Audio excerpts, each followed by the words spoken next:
Hello' everyone, welcome back to my another vlog. আজি হৈছে বুধবাৰ আৰু ব'লকচোন আজিৰ দিনটো আৰম্ভ কৰোঁ ৰাতিপুৱা অফিচলৈ যোৱা কাহিখনৰ পৰাই।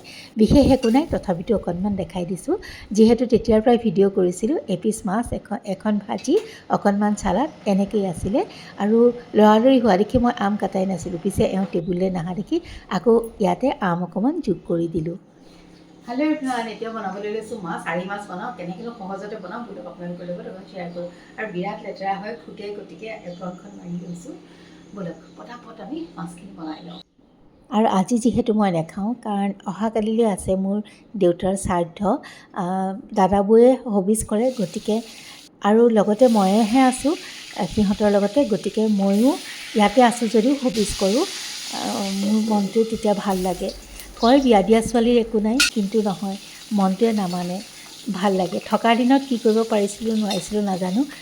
বছৰটোত এটা দিন যদি দেউতাৰ নামত নোখোৱাকৈ থাকিব পাৰোঁ, মোৰ কিন্তু মনটো বিৰাটেই শান্তি পোৱা যায়। আৰু ব'লক এইবাৰ মাছখিনি ভজাৰ পাছত আলু কেইপিচমানো ভাজি লওঁ। একদম ইজি মেথডত বনাম, আপোনালোকৰ লগত অকণমান শ্বেয়াৰ কৰোঁ। গৰমত বিশেষ পাকঘৰত সোমাই থাকিবলৈও মন নাযায়। তেলতে লৈছোঁ অকণমান ক'লা জিৰা ফুটাই আৰু অলপ সৰহকৈ দিছোঁ পিঁয়াজ দেই। এই আঞ্জাখনত পিঁয়াজ অকণ সৰহ হ'লে ভাল লাগে।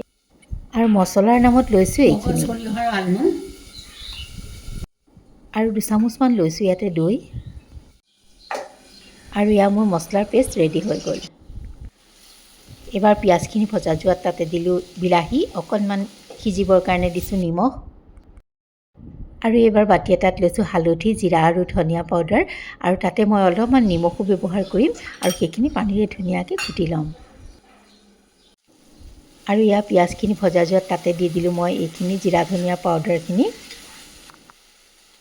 আৰু সেইখিনিও ভজা যোৱাত মই এতিয়া দি দিলোঁ এই মগজ আলমণ্ড সৰিয়হৰ যিটো পেষ্ট আছিলে সেইখিনি। আৰু ঢাকনা মাৰি মিডিয়াম ফ্লেমত এইখিনিও ভালকৈ ভাজি লৈছোঁ। আৰু তাৰপাছত দি দিছোঁ উতলা পানী। আৰু গৰম যদিও আৰি মাছৰ টেঙা একেবাৰে টেঙা খাবলৈ ভাল নালাগে। আৰু ইয়াতে মই অকণমান চেনিও ব্যৱহাৰ কৰিছোঁ দেই, যিহেতু দৈ দিছোঁ। আৰু ভাবিছোঁ এইবাৰ ফ্ৰিজটো খুলি দুটামান জলকীয়া উলিয়াই আনোঁ। যদি ভাঙি নিদিওঁ বা ফালি ফালি নিদিওঁ, তথাপিতো গোটে গোটে পেলাই থ'লেও ভাল লাগে। অকণমান চাইছোঁ হৈছেনে নাই, তাৰপাছত পেলাই দিছোঁ দুটামান জলকীয়া। আৰু যাক লাগে সি ভাঙি খাব। আৰু ভালকৈ উতলা হাত নমাই থৈ দিছোঁ।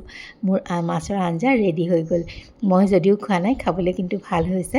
আৰু মোৰ কাৰণে লৈছোঁ ডালিয়া, আম আৰু অকণমান অ'টছ। ইমানেই আছিল আজি মোৰ খাদ্যত। আৰু তেন্তে আজিলৈ আহোঁ।